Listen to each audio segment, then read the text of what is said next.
ସେମାନେ ପାତାଳକୁ ଯାଇପାରିବେ ତାଙ୍କର ଅଛି ମାନେ ହାୱାରେ ତାଙ୍କର ଡେଣାରେ ପବନ ଲାଗିବ ପାତାଳରେ ପୁରିବେ ଚାପି ଅଣ୍ଡାଳି ଖୋଜିକିରି ବାହାର କରିବେ ନିହାତି ସ୍ୱାଗତ ଯୋଗ୍ୟ ପାତାଳକୁ କିଏ କିଏ ଯାଉଛନ୍ତି ଆମେ ଅପେକ୍ଷାରେ ଅଛୁ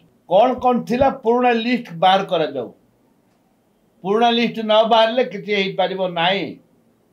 ପୁରୁଣା ଲିଷ୍ଟ ବାହାରିବା ଆବଶ୍ୟକତା ରହିଛି କଂଗ୍ରେସ ଦଳ ଦାବି କରୁଛି ଜଗନ୍ନାଥଙ୍କର ଯେଉଁ ମାନବିକତା ଜଗନ୍ନାଥଙ୍କ ଯେଉଁ ପ୍ରେମୀ ଅଛନ୍ତି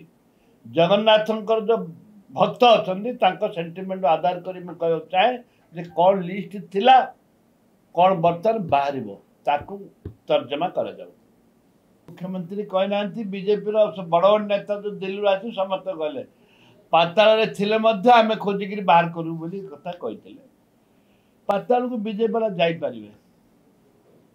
ପାତାଳକୁ ଜୟ ଶ୍ରୀରାମ କହୁଛନ୍ତି ଆମେ ବି ଜୟ ଶ୍ରୀରାମ ଜୟ ଜଗନ୍ନାଥ କହୁଛୁ ସେମାନେ ପାତାଳକୁ ଯାଇପାରିବେ ତାଙ୍କର ଅଛି ମାନେ ହାୱାରେ ତାଙ୍କର ଡେଣାରେ ପବନ ଲାଗିବ ପାତାଳରେ ପୁରିବେ ଚାପି ଅଣ୍ଡାଳି ଖୋଜିକିରି ବାହାର କରିବେ ନିହାତି ସ୍ୱାଗତ ଯୋଗ୍ୟ ପାତାଳକୁ କିଏ କିଏ ଯାଉଛନ୍ତି ଆମେ ଅପେକ୍ଷାରେ ଅଛୁ ପାତାଳ ତ ଦେଖିଛନ୍ତି ବସେ ତ ଯାଇକି ସବୁଦିନ ଆସୁଛନ୍ତି ଆରେ ଚାବି କାହିଁ ଭାଙ୍ଗିବେ ଚାବି ତ ଅଛି ଡୁପ୍ଲିକେଟ୍ ହଉ ଓରିଜିନାଲ ଚାବି ଅଛି ବୋଲି କହୁଛନ୍ତି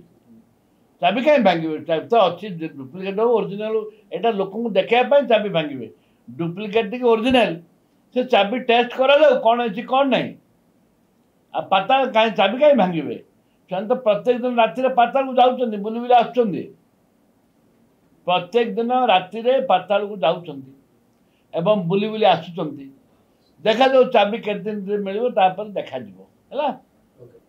14ରେ ଖୋଲିବା ପାଇଁ ବାରମ୍ବାର କଂଗ୍ରେସ ଦଳ ଦାବି କରିଛି ଏବଂ ରାଜରାସ୍ତାକୁ ଓହ୍ଲେଇଥିଲା ପୁରୀରେ ତାପରେ ନବୀନ ପଟ୍ଟନାୟକ ସରକାରରେ ତା କମିଟି କରିକିରି ନିଷ୍ପତ୍ତି ନେଇଛନ୍ତି ଏମାନେ ଖାଲି ବାହାସ୍ପଟ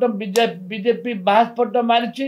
ଆମେ ଖୋଲିବୁ ଖୋଲିବୁ ଏ ଲୋକଙ୍କର ସେଣ୍ଟିମେଣ୍ଟ ଓଡ଼ିଆ ଭାଇଙ୍କର ସେଣ୍ଟିମେଣ୍ଟ ଯେ ନିଶ୍ଚିତ ଭାବରେ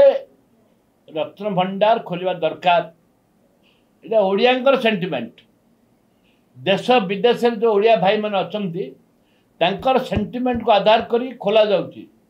ଏଇଟା ନୂତନତ୍ୱ କିଛି ନାହିଁ ଏଇଟା ବହୁତ ଦିନ ହେଲା ଦାବି କରି ଆସୁଛୁ କଂଗ୍ରେସ ଦଳ ଦାବି କରୁଛି ବିଭିନ୍ନ ଦଳ ଦାବି କରିଛନ୍ତି ନିଶ୍ଚିତ ଭାବରେ ଆସନ୍ତା 14 ଖୋଲାଯାଉ ଉପସ୍ଥିତ ଜଣେ ମାଜିଷ୍ଟ୍ରେଟଙ୍କର ଉପସ୍ଥିତିରେ ଖୋଲାଯାଉ ଏବଂ ତା ପୂର୍ବରୁ କ'ଣ ଥିଲା କ'ଣ ହୀରା ନୀଳା ମୋତି ମାଣିକ ମହଣ ମହଣ କଥା କହୁଛି କ'ଣ ଥିଲା ତାର ଲିଷ୍ଟ ବି ବାହାର କରାଯାଉ ଗୋଟେ ଗ୍ଲାସ୍ କାଲି ଗୋଟେ ପେପରରେ ପଢ଼ୁଥିଲି ଗୋଟେ ଗ୍ଲାସ୍ରେ ସେ ଗ୍ଲାସ୍ରେ ହୀରା ନୀଳା ମୋତି ମାଣିକ ସବୁ ଗ୍ଲାସ୍ଟାକୁ ଖଞ୍ଜା ଯାଇଥିଲା ଯେଉଁଟାକି ଜଗନ୍ନାଥ ଖାଉଥିଲେ ପିଉଥିଲେ ପାଣି ପିଉଥିଲେ ସେ ଗ୍ଲାସ୍ ବି କୋଉଠି ଅଛି କି ଖୋଜାଯାଉ ସେ ଗ୍ଲାସ୍ ବି ଖୋଜାଯାଉ ଏବଂ ତା ସହିତ